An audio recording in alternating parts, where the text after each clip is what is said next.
Welcome back mga KDB, si Avery. Magandang araw sa atin lahat. Andito na naman tayo sa kwentong ibon at tips.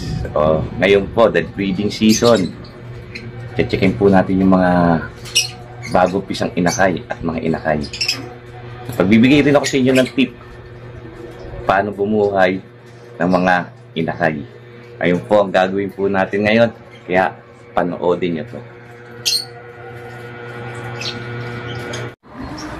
Okay guys, ito na natin titingnan.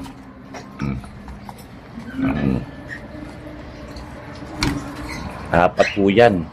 Pero malalaki na mga inakay. Bumababa na nga yung dalawa.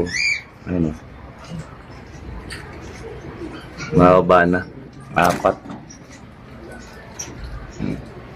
Ayun yung isa. Bumababa. Ayun pa isa. Guys. Ito malapit na ho to. Ilang linggo na lang to. Ihiwalay na ho natin sa parents nila. Kasi bumababa na. Pag natutong tumukha yan, okay na yan. Ihiwalay ko na yan. Ito guys pale palo yung cock dyan. Split pale palo yung hen. Visual yung anak nila. Red eye. Pero isa pa lang. Ang napipisa rito, isa pa lang. Ayan Ayan. Ayan. Yan yung ating parisan na pale palo. Tapos split. Mga paanak na ho natin yan. Ayan. Unang clutch nila yan. At least buo. Okay sila. Unang clutch. Successful. Tapos visual pa yung anak. Visual. Ito naman guys, medyo malaki na rin yung anak nila. Ayan Ayan, tsaka yan. Ayun yung parents na sa dulo. Ito, mga isang buwan na siguro to. Ang parisan po natin dyan ay parehong opaline. Ayan. Diba? Kakailang inakay na tayo. 4, 1, 2, 7 na.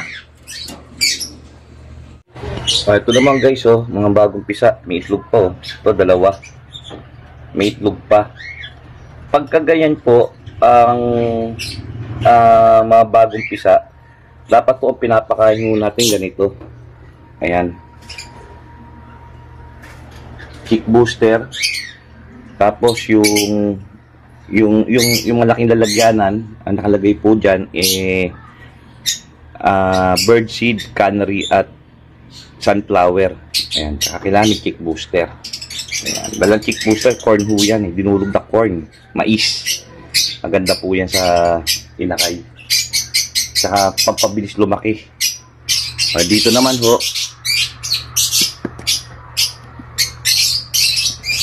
silipin natin.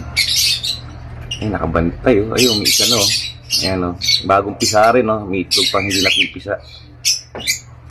Ayan.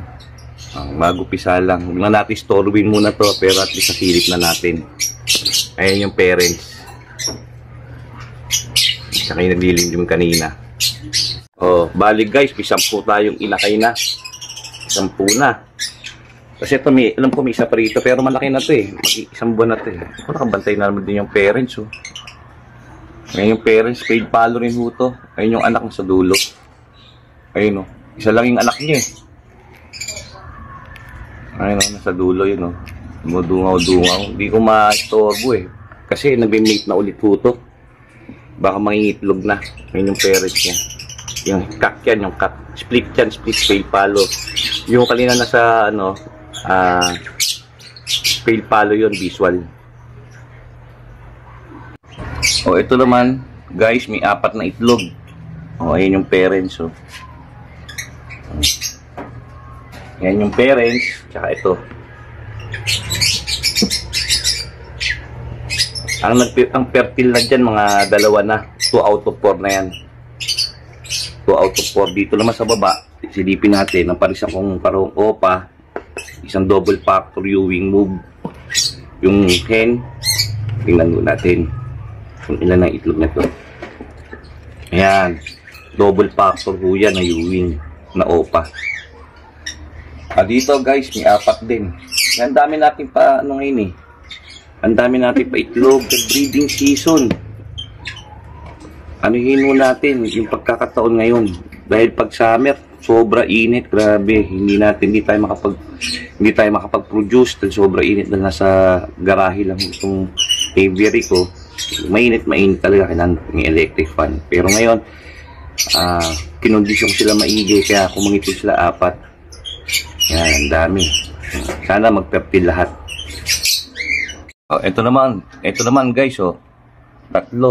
Ayan yung parents. Sana mga itlog pa to. Damihan pa ni itlog niya. Dito naman sa kabilang nest box, silipin din natin. Bukin muna natin. May 4 to. Ayan yung parents. Tapang. Akala kukunin yung itlog niya.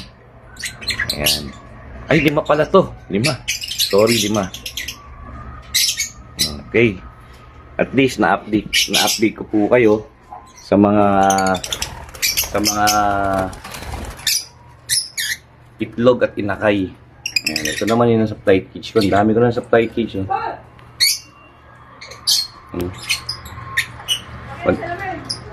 Pag ano na lang po ako rito, pag nag-matured ho, magpaparis-paris na ako rito. Meron pa ako rito mga inakay sa kabilang light cage. Pakita ko sa inyo. Ayan, ang dami pa rin dito, di ba, guys? Ito, mas bata naman to. Mas bata to, mga 2 buwan mahigit pa lang to. Ayan. Ayun guys, sana nagustuhan nyo yung vlog ko, pag-check ng ibon at binigyan ko kayo ng tip kung paano pakainin yung mga inakay na para mabuhay sila. Yung nga po, chick booster lang po, Thunderbird. Tapos sa isang lalagyanan, meron tayong kailangang bird seed, canary seed, at sunflower seeds. Pero syempre, mas marami yung bird seed. Kayo na tumansya sa paglalagay nyo ng oat growth. Ay, pati oat growth pala. Meron palang oat growth yun. Kayo na tumansya ng oat growth, canary, at sunflower seeds. Yun po guys. Sana po nagustuhan nyo itong vlog kong to, itong content kong to. Sana po huwag nyo pababayaan man.